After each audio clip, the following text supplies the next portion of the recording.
Seriously, weed, if it wasn't for you, I'd never learn how many desserts I could fit into one bowl. The answer is 5 in a burrito.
Every year on April 20th, thousands of people gather at more than 100 rallies worldwide to protest cannabis prohibition while celebrating the plant and its many uses. This includes massive gatherings in Ottawa, Ontario, Santa Catarina, Brazil, London, England, Vienna, Austria, Vancouver, BC, Austin, Texas, Melbourne, Australia, Reykjavik, Iceland, Winnipeg, Manitoba, Cape Town, South Africa, and Denver, Colorado, to name it. The bill establishing the medical cannabis program in California was dubbed SB 420.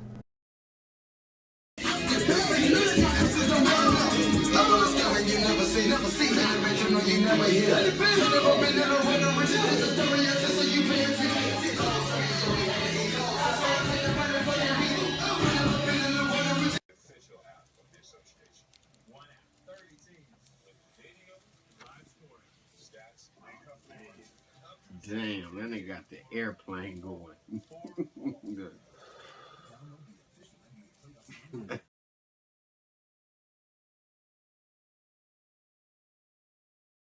Argentina. In 2009, the Argentinian Supreme Court decriminalized personal use of small amounts in private locations. Number 2, Australia, or parts of Australia anyway. It's been decriminalized for personal use in the Northern Territory, South Australia, and the Australian Capital Territory. Number 3, Austria. Here, possession of up to 5 grams of cannabis has been decriminalized since January of 2016. Number 4, Belgium. Since 2003, adults over the age of 18 have been able to possess up to 3 grams of cannabis without getting into any legal trouble. Number 5, Chile. Since 2005, it's been decriminalized for private and personal use. Number 6, Colombia. Here, possession of up to 22 grams of cannabis for personal use is completely legal. Number 7, the Czech Republic. Possession of up to 10 grams has been decriminalized. Number 8, Ecuador. They're the same as the Czech Republic, so decriminalized for possession of up to 10 grams. Number 9, Estonia. They've decriminalized possession of up to 7.5 grams for personal use, but it is punishable by a fine if you get caught. Number 10, Finland. Since 2001, Finnish police have only issued fines for possessing cannabis. Nobody's faced any criminal sanctions. Number 11, Iran.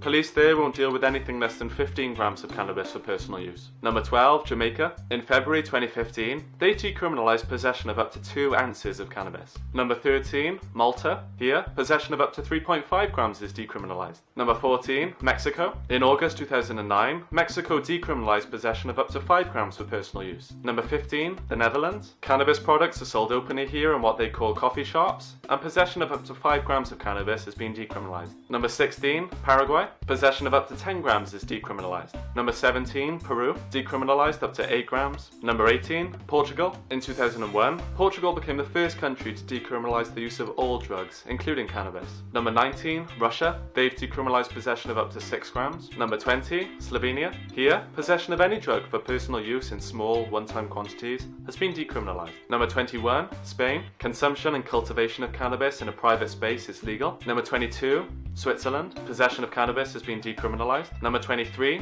Ukraine. They've decriminalized possession of up to 5 grams. Number 24, good old USA. Here, it remains illegal at the federal level, but it has become legal at the state level in places like Colorado, Washington State, and Alaska. Number 25, Uruguay. They've actually fully legalized cannabis, but you have to be a resident of Uruguay to enjoy those rights. And finally, at number 26, the US Virgin Islands. Here, possession of quantities up to an ounce have been decriminalized. So that's the end of my list. You have 26 countries there. There were a couple of other countries I perhaps could have listed, but the law was kind of unclear, so I thought it's best to just play it safe and leave it. Hey, meth's also here. You know what the cool thing about meth is? That you can make it anywhere, except in a nice neighborhood with good schools.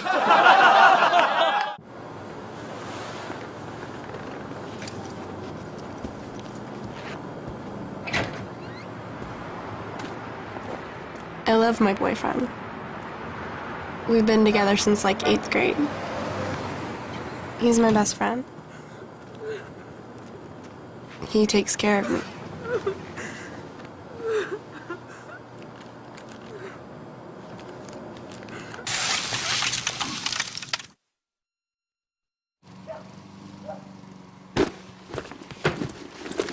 I'm really close with my mom.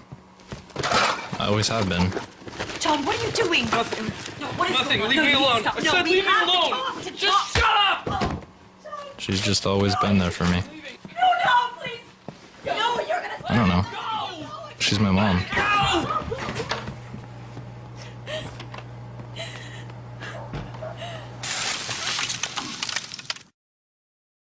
He's the only drug who's aged 5 years since we cut away from him.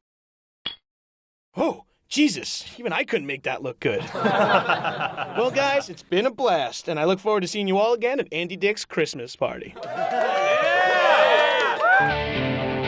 Nicotine may be the addictive product, but other cigarette components that accompany it are actually more lethal.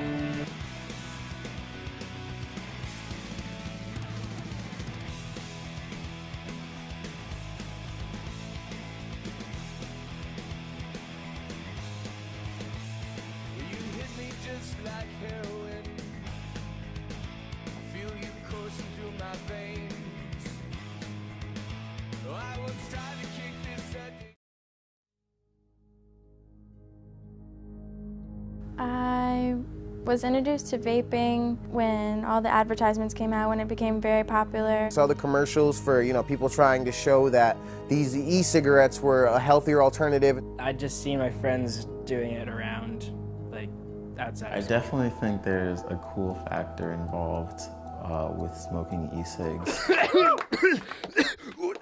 Weed, you pathetic excuse for a drug, seriously! Your users have less balls than steroids. Anabolic steroids are simply synthetic versions of testosterone, the primary male hormone. In short, they're man-made versions of natural testosterone produced in a lab instead of the body. Steroids comes with several undesirable side effects. Men may experience a number of short-term cosmetic changes. They can include severe acne on the back, as well as on the face. Gynecomastia, the accumulation of fat under the nipples, causing the breasts to swell. And even testicular atrophy, the shrinking of the testicles to half their normal size. For women, the androgenic or masculinizing side effects are more pronounced, including male pattern baldness, growth of facial hair, and even a permanent deepening of the voice. The breasts may also shrink and the clitoris enlarge.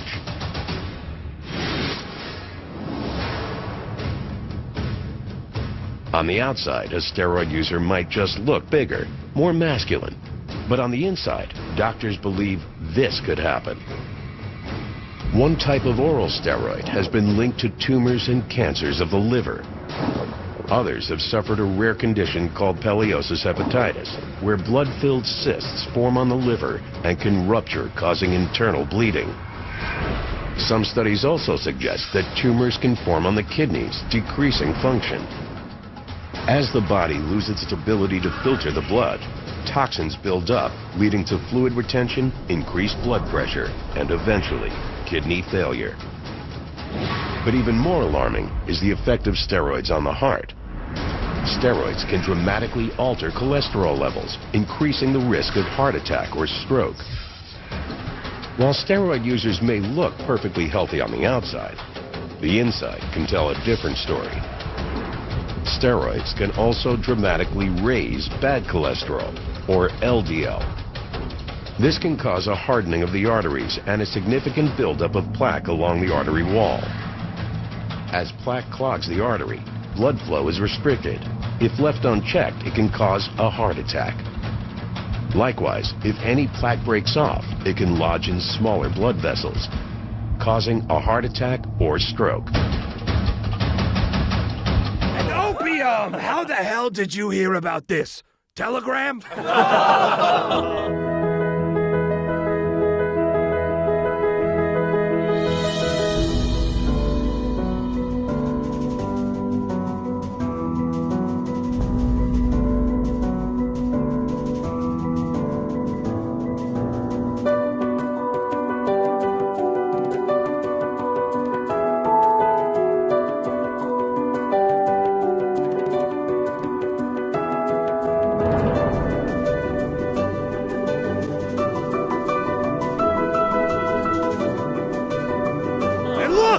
Shrooms is here! How exactly does it work? The main psychoactive ingredient in shrooms is called psilocybin. When ingested, the body breaks it down into the active drug psilocin, which makes its way to the brain. And here it begins to prevent the reuptake of the neurotransmitter serotonin, increasing its activity. On top of this, psilocin actually has a similar chemical structure to serotonin, meaning it can also bind to and stimulate receptors in the brain. This amplified stimulation causes you to perceive and experience things without any real stimulus, also known as hallucination. Kind of. It's LSD! Lysergic acid diethylamide, or simply LSD. LSD works by mimicking serotonin and binding to the same receptor sites in the brain. LSD has a higher affinity for the 5-HT receptors than serotonin. This means the presence of LSD takes priority and prevents serotonin from sending neural messages. This process is what scientists believe cause the visual hallucinations and bodily effects. This next joke is just for the spiders under my skin. Oh, all right, okay, moving on. Next up, he might not be the most popular drug here tonight, but he has the best celebrity endorsements. Give it up for cocaine! Yeah! Hey, yeah, I'm here. Just had to use the bathroom real quick. Cocaine is really, really bad for you. Recent studies report cocaine use leading to everything from tissue damage in your eye to an impaired ability to see the unfavorable consequences of your actions. Cocaine use can lead to an inability to regulate your body temperature, and at the right doses, it interferes with cardiac function. We are all about the shock files on the show. Jaw-dropping stories that go viral. The question is, are they true? So let's look at this first video here. This is a video of a human heart beating erratically outside the human body. Get this heart beat for 25 minutes. Wow. That's not normal. No. Now, here's the problem with this. The reason we think the heart continued to beat so long outside the body, this is the heart of a long-term cocaine user. See on the other side, we've got a healthy heart, and then we've got the dilated, flappy heart on the right that belongs to the... And that's the muscle you don't want to be enlarged in your body. Right. Your heart should be about the size of your fist, and when it gets to 3 times that size, you know, that's going to cause not only long-term problems... leading to high blood pressure, arrhythmia, and death.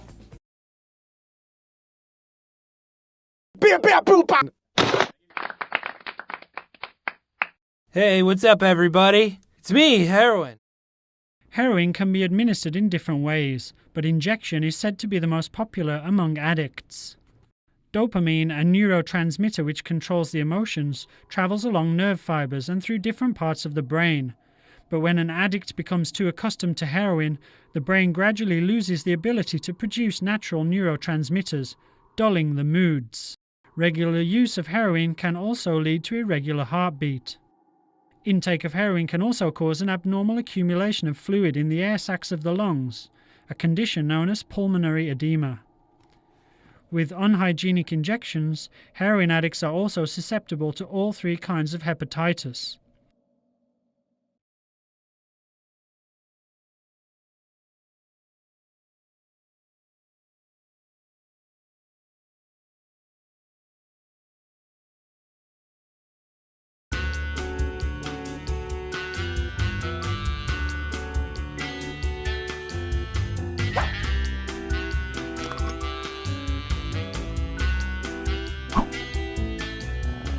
Look at these cute little guys, so sweet and delicious. You just want to eat them up, right?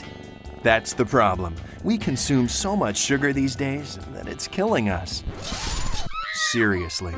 You see, sugar is everywhere. It's in all the usual suspects, but you might not realize that it's in a lot of other foods. Did you know that our daily intake averages 95 grams? That might not sound like a lot, but it adds up to 77 pounds of added sugar every year. Now look at the American Heart Association's daily recommendations. It's no wonder 1 in 3 adults and 1 in 5 kids are obese. It's not just because sugar tastes good, it's also addictive. Consuming it, even thinking about it, causes a euphoric effect that triggers the production of dopamine in your brain, a neurotransmitter that controls pleasure and is responsible for reward-motivated behavior. Studies show sugar is as addictive as alcohol or cocaine, and it's hard to avoid. There are about 600,000 different packaged food items in grocery stores today, and 80% of them contain added sugars. But what we drink could be our biggest problem. Guzzle just one of these beverages and you've more than filled your daily recommended sugar allowance. It's tricky. Did you know that food manufacturers use more than 30 different names for the most common sugars? So what's the problem? Well, sugars are carbohydrates that are roughly half glucose and half fructose. Consuming glucose makes your pancreas secrete a hormone called insulin, which, among other things, causes your body to store fat. Your liver deals with the fructose, but you can't do it in the quantities that many of us consume today. It releases some of it as fat, but most of that backs up in your liver cells. Now you've got a condition called insulin resistance. You're secreting more and more insulin in response to all the carbs in your diet, and even the proteins. The result? You get fatter, and you get fatty buildup in your now inflamed arteries. You're what some doctors call metabolically disturbed. Your body can no longer regulate itself. Eventually, it will kill you. Along the way, your pancreas might give out and you'll become diabetic. And there's reason to believe that metabolic disturbances cause high blood pressure, heart disease, cancer, and, of course, obesity. Well, the good news is that there are 5 simple things you can do to avoid and reverse the damage. Number 1, avoid sugary drinks. All that glucose and fructose literally is an assault on your system. Give tea or carbonated water a try, something besides processed sugar water. Why drink all your calories? Number 2, read labels carefully. Yeah, processed foods are convenient, but often they're loaded with sugar and provide little nutrition. Number 3, exercise a little. It may not seem like much, but a daily half-hour walk helps reduce stress and control your blood sugar and cravings. Number 4, don't trust processed low-fat foods. Guess what? The missing fat is usually replaced by salt and sugar, and your body just converts the added sugar into fat after you eat. And number 5, the foods you eat can either be the safest and most powerful form of medicine or the slowest form of poison. This is a picture of a man who was sent to the hospital thanks to diet pills. He took pills to help him lose weight and he wanted to add more muscle, but wound up in a coma because doctors had to do a surgery where they had to cut muscle out of the front of his left leg. I would show you the picture of the leg, but I think it might be too gory for YouTube. There's also a woman who died after an overdose of diet pills, which might suggest that diet pills aren't the most healthy thing in the world for you, considering you've never heard of someone overdose on Rice Krispies or bean soup. No, it's most always some drug that people overdose on, because a lot of times drugs are literally designed to screw with your body's chemistry. And they couldn't help her. There was no antidote for this drug. Once it was in its system, it was going to take its course. That was a video from a mom talking about how her daughter died from diet pills. The prize for some unlucky people who have a low self-esteem in society. That's right, sometimes a low self-esteem can lead to your own death. This article says these substances are sold by people who don't care about your health. They just want your money. If you want to talk about people who don't care about your health, we should talk about the United States government. How many people die from alcohol every year? Or cigarettes? Both substances that are legally sold to American citizens, despite the fact that those substances kill a ridiculous amount of people every single year. Apparently one of the people that died from the diet pills sent a death text message message. One of their messages was so scared. In other words, it seems like she probably knew she was gonna die. At 17, moving out of the family home in Condover into a flat in Shrewsbury, and her battle with bulimia began. So this girl started to struggle with bulimia after I assume she moved out of the house she grew up in, no longer having influences discouraging her from hurting herself or taking pills that were just downright sketchy. They'd have been there watching her organs pack up one by one, muscles burning off more and more heat. Her heart would have been racing furiously, and eventually it was more than her heart could take. It sounds like a disease, like she was a victim of some plague where her immune system tried to fight it off, but her death was inevitable, thanks to how toxic the pills she took were. This is the girl we're talking about, obviously beautiful, and now she ceases to exist, all thanks to a low self-esteem, corrupt corporations, and a lack of effective support in her life. There's also a man who died after he had 3 times the fatal dose of the substance he was taking. Apparently his colleagues were calling him fat. And you know what, if you say someone is fat when they're actually fat, it's sad, but it's the harsh reality. Meanwhile, this guy doesn't even look fat. When I think fat, I think about a person who breathes heavily just to stand up. This man being fat just seems absurd. Angel said she first noticed the difference in the packaging. The online bottles were slightly different color. Then she noticed that the online versions were missing the seal. You might be able to take from this video that online stores that sell diet pills aren't as reliable as physical stores that you can walk into. I mean, think about who could potentially be held more accountable. A place that you can just show up at whenever you feel like it, or a company that works from who knows where and gives you who knows what product that may or may not be regulated because they might not even exist in the United States, let alone abide by our laws. However, oddly, the US government has been known to shut down distributors that deal dangerous diet pills, including websites, but of course, let's keep selling tobacco. Logic. To lose weight, this woman tried diet pills at one point and it did not work. In fact, her diet pills failed to such an extent, she wound up having gastric bypass surgery. Because reality is, in a lot of cases, if your diet pill actually works, it might mean that it's killing you. Anyway, this is the woman's stomach apparently after she had all that fat sucked out, and this is what she looked like after some healing. But I don't get it. She could afford surgeries that amounted to over $100,000 in costs, but she's using an above-ground swimming pool?